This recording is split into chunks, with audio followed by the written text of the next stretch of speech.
you thought about raising your own meat chickens but are unsure about care, feed, processing, and so much more? Well, I can't wait to share a few tips we use here at Red Ridge Farm Homestead. Let's get growing. Hello, and welcome to the Pray Just Plant podcast, the show that talks about growing a garden, a homestead, a healthy family, and most importantly, growing closer to God. I'm your host, Crystal Media, owner of the Red Ridge Farm Homestead, where our mission is to help women of faith find the courage to grow healthy food for their family while building a closer relationship with our Lord and Savior. That's you. Don't let the world hold you back. Pray, just plant. Hello, and welcome to the Pray Just Plant podcast. Today, we're going to be talking about raising meat chickens. I know we've done an episode on if raising chickens is right for you. And I know I said in that episode that growing meat chickens, taking on the adventure of meat chickens was a little like layer chickens, but they are their own beasts. They do have their own needs and specialities. And today we're going to walk through tips and tricks that we use right here at Red Ridge Farm Homestead and just some other general information about what you're going to need, things to think about when you decide to go into the venture of raising your own meat chickens. So the first thing I want to talk about is purchasing your chicks. To help you out with this is to be aware of where your hatchery is that you're ordering from. Be aware that you want to have a hatchery that's fairly close to you. I was always taught by my mail lady that if I wanted to send something snail mail, that's what she called it, regular mail, it would take about 1 day per state. So you need to think about that when you're ordering your chicks. How far away, how many states away is this hatchery? And yes, chicks are rush ordered. They're going to come a little bit faster than that. Hopefully you want to get them within 2 to 3 days. 4 days is pushing it. So you want to try to make sure you pick a hatchery that can try to get you your chicks very quickly. And also you want to look at a reputable hatcheries. I mentioned Murray McMurray's. I do not sponsor me in any way, but they are a very reputable hatchery here in the United States. And thank the Lord, they are close enough for me to order from. Be aware of how long it's going to take for those little chicks to come to you. So when we're purchasing our baby chicks, when you look on the website or when you look for breeds, if you type in meat chicken breeds, you're going to get a multitude of breeds. And that is because you're also going to get some dual purpose breeds. And what that means is they are going to be a bigger laying hen. They will produce eggs for you. And then you can eventually what we call a stew chicken, a chicken that is a little more tough. It's not the industry standard. And you are going to want to stew it. You're going to want to make a soup out of it. You're going to want to make broth out of it. So when you look at breeds, you're going to have some of those breeds come up. And they are perfectly fine. They're a great way to get a dual purpose. There's two main breeds, though, if you're wanting to grow fast or you're wanting to just be focused just on meat birds, not a dual purpose bird. First is the Cornish cross. It's called that because it is a bred between the white Plymouth, an American breed, and a Cornish English breed. They are bred to be bigger breasted. They are bred to grow fast. They are bred to be a meat bird. That is their function. They are easier to pluck. They are easier to care for. They're very gentle. They're very calm. They enjoy their food. They enjoy eating. We go for the Cornish cross just because they're more cost effective.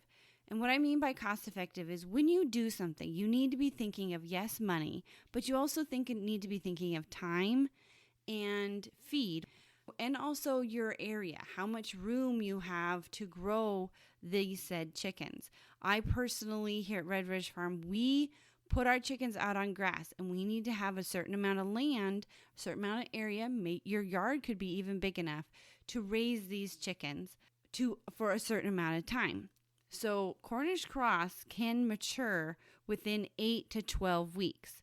That 8 to 12 weeks is going to be dependent on temperature. They don't do very good in the heat and they don't do very good in the extreme cold.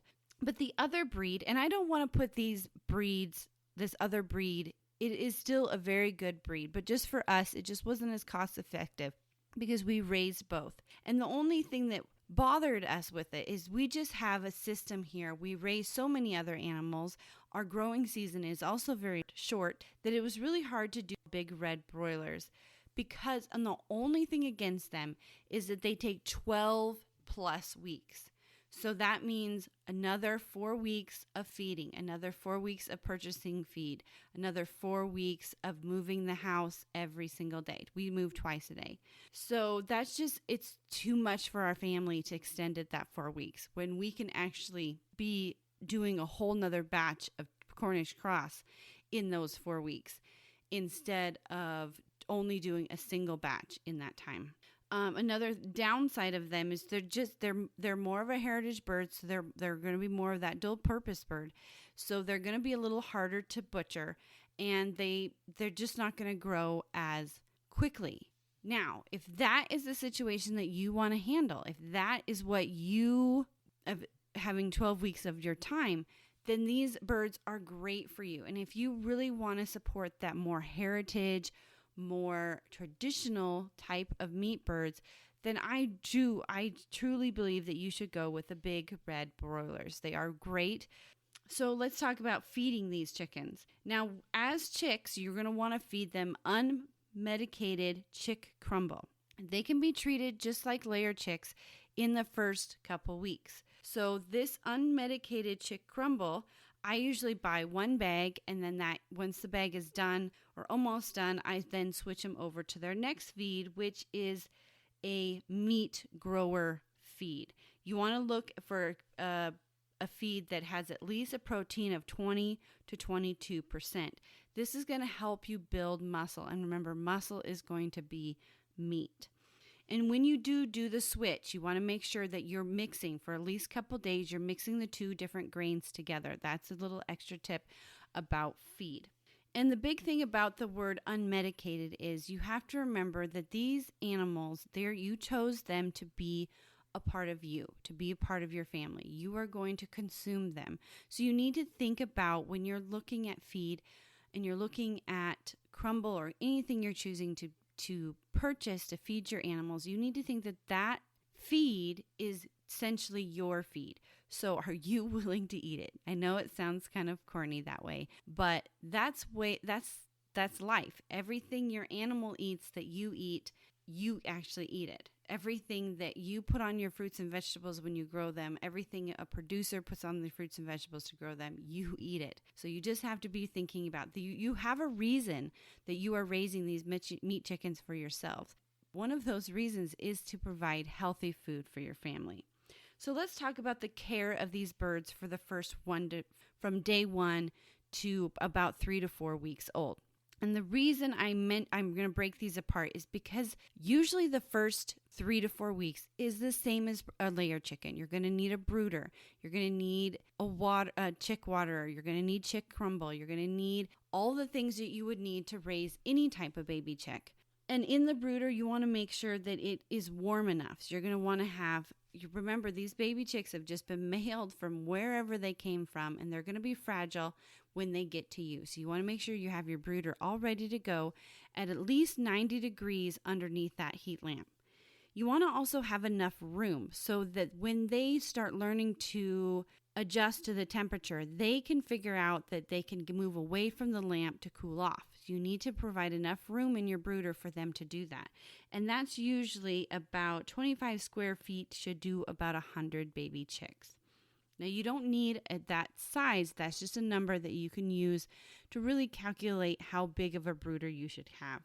Also, during this time, you want to feed them free choice. That means you always want to keep food in front of them so that they get a really good start. They get a boost in their life, especially after being mailed, so that they get a very good nutrient-dense food always provided for them, so they are going to grow really good for you for those first 3 weeks. Another really good boost for those baby chicks when they first arrive is to have water available, but also in that water have some kind of nutrients. What I like to do, just because it's on hand in my kitchen, is I use apple cider vinegar, just a splash, and honey and a garlic clove. Just smush the garlic clove and place it in the gallon waterer. This is just, you're going to just get a hint or a smell of these things when you prepare that water. What it's going to do is it's going to give their immune system a nice. So now it is time for the tips and tricks segment of this episode where I share with you a few bonus tips and tricks that I use here at Red Ridge Farm. This week's tip and trick is brought to you by the Building Soil Health Guide, which empowers gardeners to improve their garden soil health by unlocking the 5 secrets their soil wished they knew. So this week's tip is about pruning your tomatoes. It may not be quite time, at least here in Wyoming, it's not quite time for me to start pruning, but I need to start thinking about pruning. And you need to be thinking, when you think about pruning, about 2 different varieties. You need to remember which ones, when you planted them, which ones are going to be your indeterminate and which ones are your determinate, because these 2 different varieties are going to need to be pruned differently. Now, if you want to watch a video about how I prune my tomatoes, I did a live last year and I found it on my Facebook page. You can go to Red Ridge Farm YO on Facebook and find that video. I will also include the link to that video in the show notes. But what you need to be thinking about is each variety is going to need to be treated differently. The indeterminate, that means they have an indeterminate size. You're going to try to get them to grow tall. You're going to try to get them to grow skinny and tall. So that's how you have to think when you're pruning. You're also going to prune a little more vigorously on these tomatoes than you are a determinate tomatoes. So now the determinate tomato means they have a determined size. They're going to be about 3 foot and they're going to be more of a bushy type. They're not going to be pruned as much. You're going to get some suckers out of it. And suckers it's hard to explain here on where you're listening, but in the crevice of 2 stems of the tomato, you're going to find a little shoot that is beginning to grow, and that is a sucker. It's sucking energy. That's why they call them that. It's sucking extra energy, and that all it is going to be, it's just going to be leaves.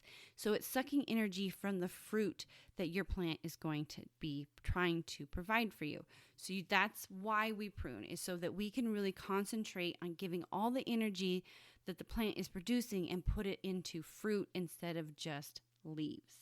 So let's talk about moving these meat chickens out on grass.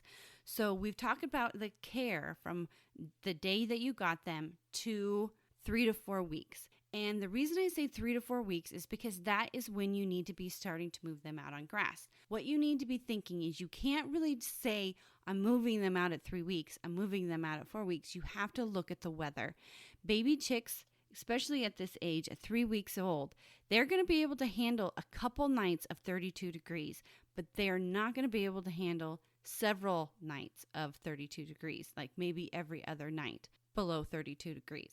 So you want to make sure that your temperatures are right. So here at Red Ridge Farm, we have it planned that we get our baby chicks in the first week of April, and then they grow for 4 weeks, and then we get them put out on grass. They're 4 weeks old because our last frost date is May 15th. That means from the 1st of May, when we go ahead and put these baby chicks out, to the 15th of May, there's still some chance that we will have some nights slightly below 32 degrees. Now, we're not going to have any really deep temperatures like 20s to the teens. We're just going to have maybe a few nights that might have some frost. So that's what works for us. So you just need to look at the weather to really decide, and to look at your weather patterns and decide when it's best to get baby chicks out for you. But you do not want to put them out before 3 weeks, because before 3 weeks, they cannot handle those cold temperatures. They cannot handle any really big fluctuations in temperature either. They haven't got themselves ready to really handle that kind of stress. And also, like, if you choose a day to put them out, it could be just a random day. Look at the weather, because you do not want to put them out right before a big storm. You want to wait for that storm to pass. Maybe it changes your dates just a little bit, but you have to be flexible. You have to take care of the chicks first. So where do we put these chicks when we decide to put them out? Well, most people put them in what is called a chicken tractor. So a chicken tractor can come in many shapes and sizes.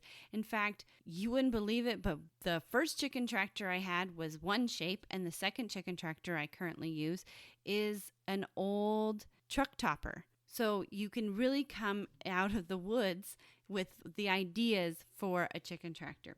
So give you some ideas about a chicken tractor. I have got a little bit of extra information here for you. So there's several styles of chicken tractors. There's the Joel Salatin's chicken tractor, which is very easy to use. This is a low cage that is about 2 feet off the ground. It is 10 foot by 12 foot and usually can grow about 75 broilers. You can find a great design of this in the new Polyface Designs book by Joel Salatin and Chris Slattery. They have really taken everything that Joel Salatin has built over the years and broken it apart for us homesteaders to really learn how to build these different structures that they use there at Polyface Farm. Now, like I said, this is used for about 75 birds. Now, you do not need to have a 10 foot by 12 foot. You can make it any size you want. You just need to make sure you have the proper size for how many birds you choose to grow at one time. There's also the Sokovich style. This is more of a walk-in style, and what I mean by that is you and I can walk into it to care for our birds. It is also built for a more small scale. It holds about 30 birds per tractor. When you're thinking about building a chicken tractor, when you're thinking about researching how to build one, you need to think about certain ideas. You need to have some source of water. Are you going to do a hanging water? Are you going to be on a lot of land that is sloped and you can't really set a water on the ground or it'll just drain away? So you need to think about what kind of water you're going to use. What are you going to use for feed? If you're going to be moving these tractors every single day, I suggest having a feeder that, if you're going to have the walk-in type, have a feeder that hangs so it moves right along with you. Now, it's really hard to do that in the Joe Salatin style, but you're going to need to have doors and a rooftop that lifts so that you make sure that those feeders are not too heavy for you to lift in and out. Also, you're going to need weather protection. You're going to need to have at least a wind block on the west and the north side of your chicken tractors so that you can there's no really strong drafts. Your chickens are going to need to be able to get out of the elements. You're going to need to have a cover. They do not like to get wet, so you're going to need to protect them from the rain.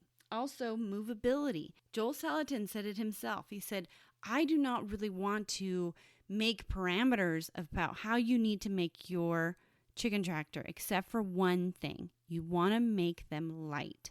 And see, I failed when I first made my first chicken tractor. So I use the idea of a bent over cattle panel. It makes a nice loop. And if you follow me on Facebook or anywhere, you will know that that's how I also build my movable greenhouse.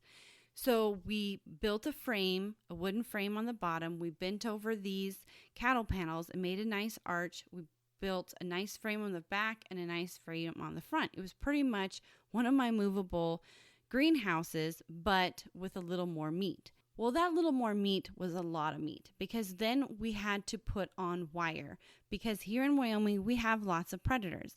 And this was before we used the tip that I'm going to share with you about predators, had to really protect them. So I put lots of wire on it. We made this chicken tractor Fort Knox. But the problem with that Fort Knox was that it took 3 to 4 people to move. So that meant that all of us, which was nice getting the whole family out to do chores, but if something came up, like a child had a soccer game or baseball to go to or something, it meant it was down to 1 or 2 people to move the chicken tractor, and it was just a real beast to move. In fact, I still have the chicken tractor. I use it now in our winter chicken coop that I have right behind the house. The kids and my husband, they do not want to move it. They said, we are not moving this beast anymore. So I built a new chicken tractor, and I took that idea that Joel Salatin said, you can build a chicken tractor out of anything. You just need to follow the parameters of it. That you can get water into it, feed into it, has weather protection, and it's movable. So what we did is we had an old truck topper laying around, and so I converted, I knocked all the windows out of it, replaced all of that with light hardware cloth, because hardware cloth protects against predators a little bit better than chicken wire. I have had a raccoon actually rip chicken wire apart and get to my birds. So we do not use chicken wire here at the homestead. We use hardware cloth. And then our extra protection this is that tip that I was talking about, electric fencing. So when we first before we built the new chicken tractor, what we did is we put, and I learned this from John Sokovich, the guy that makes the Sokovich style chicken tractor, is I just put a very low wire about 4 to 5 inches off the ground, because we did fortify it really well for side protection against predators, but the predators would go underneath the braces. So if the ground wasn't perfectly level, they would find ways to get underneath and pull my chickens out. It was very sad. But once we put in that electric fence, once we remembered to turn it on, we had one incident one year just because we forgot to turn it on. It was just a low wire right around the edge. So when the predator came up to the chicken tractor, he had to run into it. And so that averted a lot of predators that year. And we only lost the one, and that was our fault when we forgot to turn on the fence. Now we use a actual chicken fence from Premier One. It's more of a webbing. It's more of a actual fence, and it's very easy to use. It's very mobile.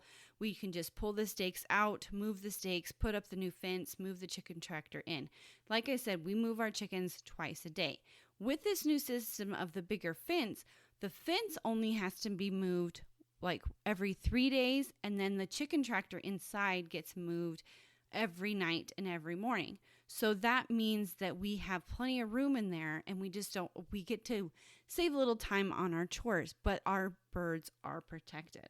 So let's talk about care of chicks to 8 weeks. I kind of hit it on it a little bit with the moving of the chicken tractor and putting them in the chicken tractor and talking about the different styles of chicken tractor. But one thing I want to mention here is if you are going to raise the Cornish cross style, a lot of reasons some people feel that the Cornish cross are only built for the industry is because they are. And as homesteaders, we have the ability to treat them differently. We have the ability to treat them like chickens instead of just treating them like meat. So what we do here at Red Ridge Farm is we withdraw some of their food. We don't let them become obese very quickly. We let them grow. We give them enough food to have a nice growth on them so they finish very well in that 8 to 10 weeks. It's actually 8 to 12, but we usually get about 8 to 10 weeks. For the roosters are usually done about 8 weeks, and then the hens a little bit later, and I'll get into that in just a moment. But we ration their food, so we only give them so much in the morning, and it's enough for them to clean up by at least 2 in the afternoon. So we go out at 2 and check the feed, and if it's all gone, then that's good for us. That means their bellies are full. Then they're going to spend, when they get a little bit of hungry, they're going to actually go out and eat chicken food. Yes, they're going to go out and eat grass, they're going to eat bugs, and they're going to live a life of a chicken. They're going to enjoy being a chicken. And then at night, when we move the chicken tractor again, we use that food to entice them. That's why it's nice to have them a little bit hungry. Then that entices them, and we feed them again. It's kind of like I don't want to say putting them on a diet, but if you keep the food constantly available for them, they're going to grow very quickly. They will just sit themselves down in front of that feeder and they won't eat anything else, even though they are surrounded by delicious, nutrient-dense grass and bugs. They won't eat it because their food that's just the way they're developed. So a way to avoid that, and what that does is when they grow too fast, when they become obese too quickly, they have trouble with their legs. They do go down on their legs. And so that's how we avoid that, is by not necessarily putting them on a diet, because they're getting the food that a chicken needs. They're getting the correct ration that they need. We're just not allowing them to overeat.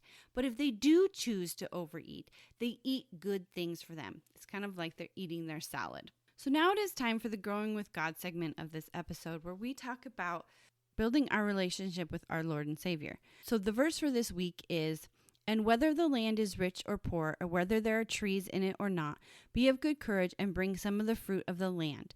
Numbers 13:20. And I think what really pulls at me about this verse is that we do not need to have a huge harvest to thank the Lord. We also do not need to do a huge project. We don't have to dive in to raising a 300 square foot garden, we can just start little. We can just start with little things like maybe switching to organic. Maybe we can just eliminate pop out of our diet. The little things can really put us forward to having that healthy food, to growing that healthy family. And the same thing is with our Lord. Why do we wait until we have some huge success before we thank Him? Why don't we thank Him for the little things? I know those past couple months, I've been really suffering with physical ailments. I've had trouble with my knee, I've had trouble with my hip, I've had trouble with my back. And I just never thought about thanking the Lord for the ability to get out of bed every day. I have never thought about the ability to thank the Lord for walking across the room. There's just so many little things that we could be thanking the Lord for. And we do not always need to wait for the huge things He gives us. He gives us everything. Every little moment in our lives is from Him. So I just want you to think about this week and think about this verse, that whether the land is rich or poor, whether you're giving your little triumph is big or little, whether there are trees in it or not, whether we have, grow the big garden or just change a few things in our lives to grow that healthy family, be of good courage. Bring some of the fruit of the land. Thank the Lord for the little things. Any fruit is worthy of being thankful for. Any fruit that we grow, anything that you grow, anything that you change in your life, even if what you think is a minuscule thing, it is still growing. It is still moving towards our Lord. Numbers 13:20. So, how do we know when these birds are ready for the freezer? Well, this all is going to depend on weight. And it's also going to depend on your eating style. Do you have a family of 7? Do you have a family of 8 that needs to be fed every day? Do you have a family of 5 like myself?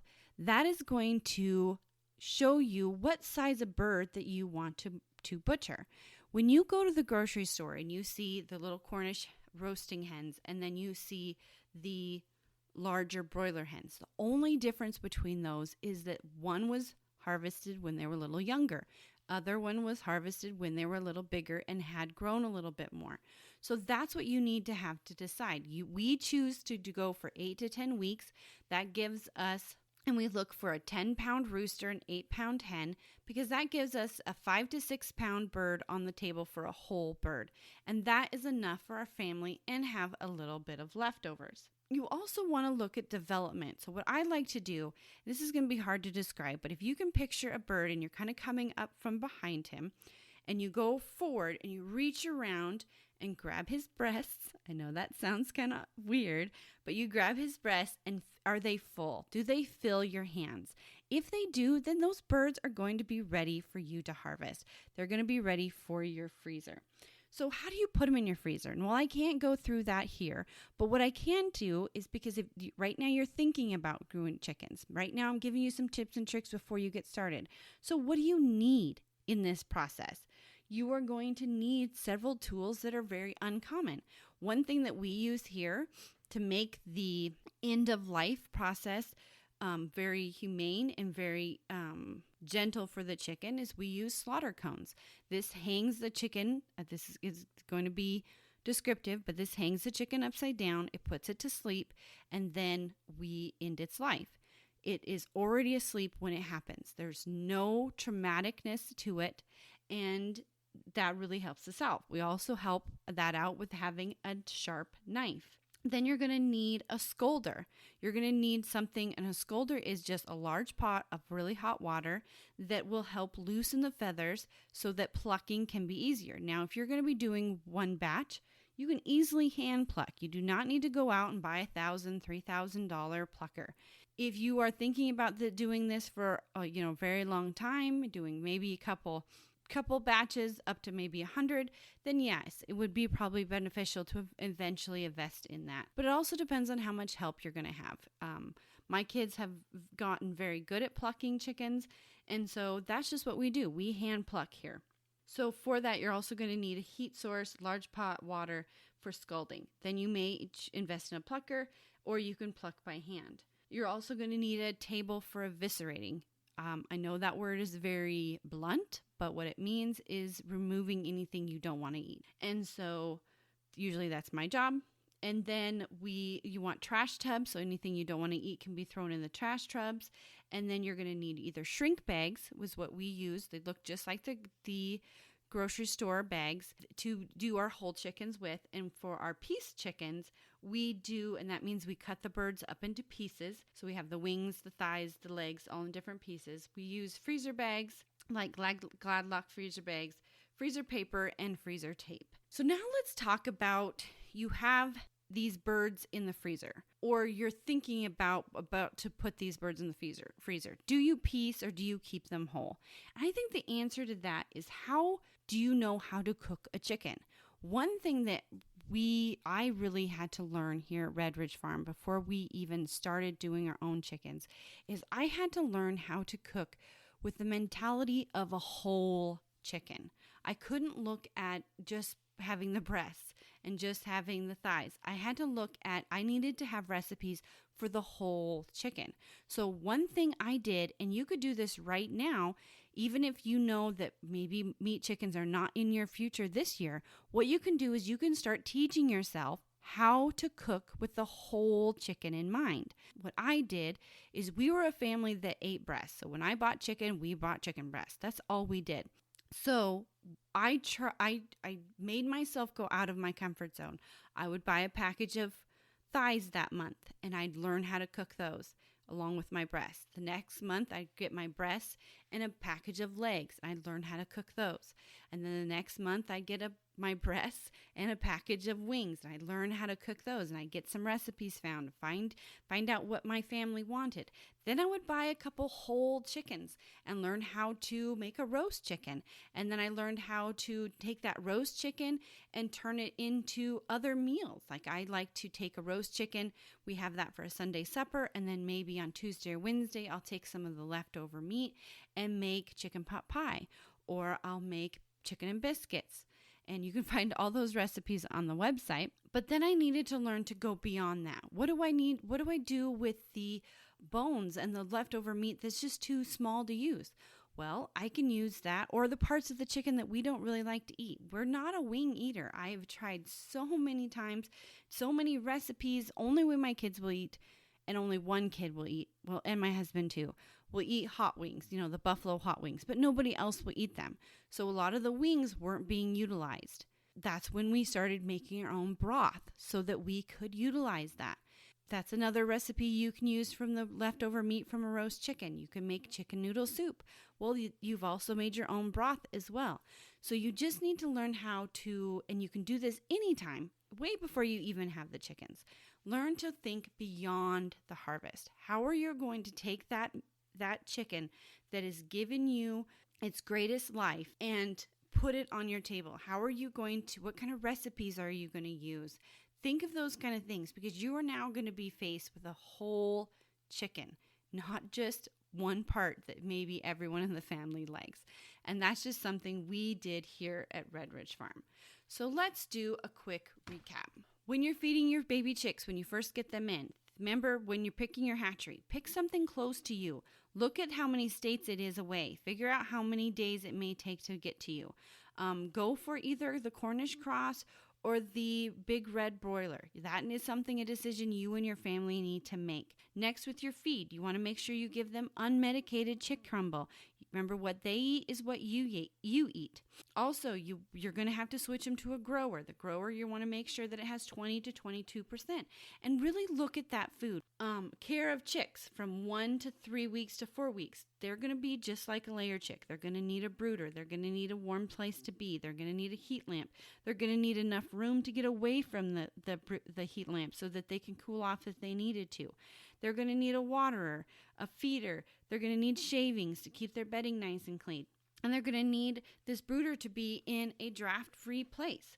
Also, when you're moving them out on grass, look at the weather. To time your meat chicken's arrival, yes, when the hatchery can get them to you, but also look at your seasons. When is your last frost date? When is your first frost date? Look at those times to see when would be the best time for you to get the baby chicks, and also when would be the best time for you to get them outside. Remember, they're going to be able to handle at 3 weeks temperatures for a few nights under 32 degrees, but they're not going to be able to handle lots of cold temperatures. Also, when you're looking at chicken tractors, think outside the box. Yes, you could go with the Joel Salatin style, or you could go with the John Scovich style. So you need to figure out how you want to do their water. What kind of land are you going to be moving your chickens over? Is it going to be flat, or is it going to be hilly like ours? Think about feed. How heavy of a feeder do you want to have to lift? Weather protection. You're going to need to have protection from the wind and the rain. You want to make sure your chicken tractor is movable by one person. So if one person has to go out and do chores, it can be done. And if you want help, building a chicken tractor from a truck bed, then I will definitely be including the link to the blog that I wrote about that in the show notes and in the description of this episode. Also look for protection. How are you going to protect your chickens from the predators? Because they're out there. Maybe you live in a town and you don't think you might have any predators, but does your neighbor have a dog? That can be a predator to a chicken. After they're out on grass, what do? You're going to be moving them every single day. You're going to be putting them on new grass. This is going to create a very sanitary environment for them to live in. You're also going to want to make sure that they're on rations, and you're going to want to make sure it's enough that they'll clean up. When do you put them in the freezer? We here at Red Ridge Farm look for a rooster weighing about 10 pounds and a hen weighing about 8 pounds. That can happen. And it happens at different ages for us too. It all depends on the weather. How hot is it right now? What tools are you going to need? You're going to need a comb for slaughter, a sharp knives, a plucker, or you're going to learn how to hand pluck. You're going to need a large pot that you can put water in, a heat source to heat that water. You're going to need tables. You're going to need trash tubs. You're going to need shrink bags. You're going to need Gladlock bags and freezer paper and freezer tape and a large freezer. Don't forget that. You need to have a big freezer to put them in. When we butcher our batch of 30 chickens, I would say that it fills one of those small 3x4 freezers because it is a large amount of meat. I think I ran the numbers a couple years ago, and a 30 batch of chickens gave us about 150 to 200 pounds of meat. There's a lot of food there for you and your family. And also think about that. How are you going to utilize the whole chicken? Learn some different recipes even before you get the meat chickens on your property, or maybe the meat chickens are out there right now. Think about how you're going to utilize that whole chicken. Find some recipes. Try some store-bought chickens and use those recipes to see if that's what you want to do. Have some ideas for beyond the harvest.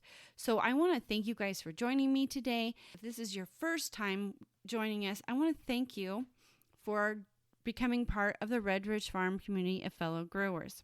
And remember, don't let the world hold you back. Pray, just plant.